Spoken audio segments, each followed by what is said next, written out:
Regresamos aquí en Contexto, abriendo la conversación en Michoacán. Estamos conversando con los periodistas Arturo Molina, jefe de redacción de Publimetro, y también Marco Duarte, el corresponsal de Latinos aquí en Michoacán. Y decíamos, bueno, finalmente, pues el mensaje, yo creo que si este fue el mensaje, como decías, mi estimado Arturo, pues yo creo que quedó muy claro, ¿no? Claro, sí. Creo que es la sensación que deja de indefensión a todos. Si alguien, un personaje tan importante como Carlos Manso, que tenía además un sistema de seguridad importante, ya vimos que le sirvió para dos cosas, y que se atrevía abiertamente a criticar, a señalar al crimen organizado y a cuestionar al gobierno, sus estrategias y sus decisiones. Si lo eliminan en una plaza pública en uno de los días más importantes de Michoacán y del país, teniendo a miles de personas enfrente, pues ¿qué se puede esperar de cualquier otra persona? Si el mensaje fue ese, me parece que fue exitoso, y la pregunta aquí sería, finalmente, ¿por qué no se termina de reconocer que se trató de un acto terrorista también, no? Así es, y está pendiente también que el gobierno federal reconozca el tema de los granadazos del 2008 en la ciudad de Morelia como tal. Es el primer acto terrorista en la historia del país que tenemos en el siglo XXI. Yo creo que el gobierno federal ha quedado a deber mucho en estos temas de atención al crimen organizado. Vemos que pues ya prácticamente todas las regiones de Michoacán el crimen organizado utiliza drones con explosivos, minas antipersona, que pensamos que este tipo de artefactos ya habían quedado en el pasado, en la década de los 80s, principios de los 90s, y vemos que ahora son los causantes de decenas de muertes que ni siquiera son reportadas ni en reportes de autoridades, ni mucho menos en medios de comunicación. Y que hay que poner sobre la mesa, Marco, yo lo he comentado en esta mesa, el uso de minas antipersona no es ni siquiera un delito, no es ni siquiera un tema de violencia, son crímenes de guerra. Recordemos que las minas antipersonas están prohibidas por la Convención de Viena desde hace más de 40 años por toda la afectación que generan a la población civil. Y vamos a ver los registros. ¿Quiénes son los más afectados por las minas antipersonas en Tierra Caliente? No son grupos criminales. Sí, algunos militares, pero la mayoría son agricultores, incluso niños de 15 años que han muerto por las jornaleros, limoneros que han muerto cuando van a trabajar. Ahora, el tema de Carlos Manso también reveló este mensaje del grupo criminal. De los 31 detenidos que tenemos hoy sobre el asesinato de Carlos Manso, más del 80% trabajaban en el ayuntamiento. Desde escoltas, desde personal, el propio coordinador de asesores, me parece, el coordinador de la agenda del presidente municipal. Samuel. La mayor Samuel parte García. son funcionarios municipales. Esto es sintomático de lo que ocurre directamente en los ayuntamientos y sobre todo en zonas que podríamos calificar como zonas de conflicto, donde los ayuntamientos pues están, pues no diría asediados, pero sí están prácticamente sometidos a la colusión, y a lo mejor no por gusto, a lo mejor no porque ellos quieran, sino porque es la estructura sociopolítica que les tocó enfrentar y donde el crimen organizado manda en muchas regiones.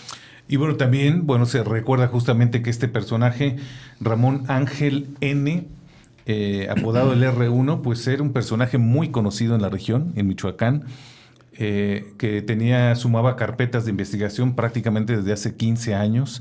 Lo habían estado buscando, incluso llegó a estar en prisión, lo dejaron en libertad en el 2022, es decir, un personaje conocido, ¿no? Quien finalmente señalado como por ser uno de los autores intelectuales del asesinato de Carlos Manso, y digamos queda, insisto, con estas respuestas que siempre se dan cuando sucede algo como estos, ¿no? ¿Qué pasó? ¿Por qué antes no pudieron... ¿por qué no pudieron detenerlo y sentenciarlo a alguien que, pues uno entiende a todas luces, pues era un presunto criminal? Y luego las conexiones, ¿no? Resultó que el hijo de este sujeto detenido, pues era alguien involucrado al homicidio de una mujer en Jalisco, una influencer, hace prácticamente un año, un tema que también le dio la vuelta al mundo por la imagen de la influencer, pues transmitiendo en vivo cuando llegan a asesinarla, ¿no? Es todo un círculo de violencia, lamentablemente. Otro mensaje similar. Sí, claro. Es correcto, ¿no? Ahora, este personaje, el R1, Ramón Ángel, pues es integrante de esta familia de los Álvarez Ayala, uno de ellos, Roldán, el más conocido, digamos, la cara pública, visible, pues ha sido político de hace muchos años, presidente municipal de Apatzingán por parte del Partido de la Revolución Democrática. Después se pasa a Morena, ¿no? Es miembro del Consejo Estatal de Morena, Finalmente lo desconoce el propio partido, ¿no? Salió a aclarar que ya desde el 2025 había sido expulsado de las filas del Movimiento de Regeneración Nacional, pero finalmente pues queda ahí el nombre de la familia. Han salido fotos ya de Roldán Álvarez con Lázaro Cárdenas Batel, gobernador de Michoacán, a inicios de los 2000, después con Leonel Godoy, también gobernador de Michoacán en el 2008. Bueno, finalmente... Y también con López Obrador. Y con López Obrador, por supuesto. Entonces, esta relación ahora que Morena quiere desconocer, diciendo ya no forma parte de Morena, pues finalmente formó parte de Morena, ¿no? Fue candidato y además miembro del Consejo Estatal. Y tampoco dieron una explicación de por qué fue la expulsión. Así es, pero ¿a partir de qué momento es expulsado Roldán Álvarez de Morena? ¿Lo expulsan? Después... Morena dice que fue expulsado en el 2025, ¿no? Pero después de que el propio Gabinete de Seguridad identifica a su hermano, al R1, como presunto autor intelectual del asesinato de Carlos Manso. Antes no lo había expulsado y ya se tenía la información que era hermano del R1, quien fue detenido en el 2012. Lo supieron, ¿no? Toda la vida. Incluso desde el año pasado, cuando lo de Manso, pues sacaron fotografías de este señor con diferentes actores políticos y también fueron usados como fuego de cañón, ¿no? Y ya salieron, evidentemente, las voces que decían, no, es que desde 2022 había solicitudes para que se le expulsara, nada más que estaba pues pasando como por los cánones internos del partido. O sea, ¿alguien lo protegía? Alguien lo protegía. Bueno, eso ya es una interpretación de la mesa, ¿no? Esa es la duda justamente, ¿no? O sea, si a sabiendas de quién era esta familia, tenía, pues parece manga ancha de movimiento político y de influencia política, primero en el PRD y después en Morena, ¿no? Yo no recuerdo que nadie le haya hecho un fuchi, por ejemplo, a Roldán, ¿no? Previo a este escándalo. Pero tocaste un punto interesante, Mario. ¿Cuál fue el motivo para la expulsión de Roldán Álvarez de Morena? Porque si él no está vinculado en la investigación en el asesinato de Carlos Manso, entonces él puede solicitar un juicio ante los órganos partidistas y el Tribunal Electoral, pues para que sea restituida su militancia en el partido Guinda, en el partido de la presidenta Claudia Sheinbaum. Es correcto. Finalmente, a él no se le acusa de nada, a él en lo particular, ¿no? Digo, es hermano de quien está siendo señalado, claro. Pero por eso yo decía, Morena no entregó una explicación de por qué fue expulsado en el 2025.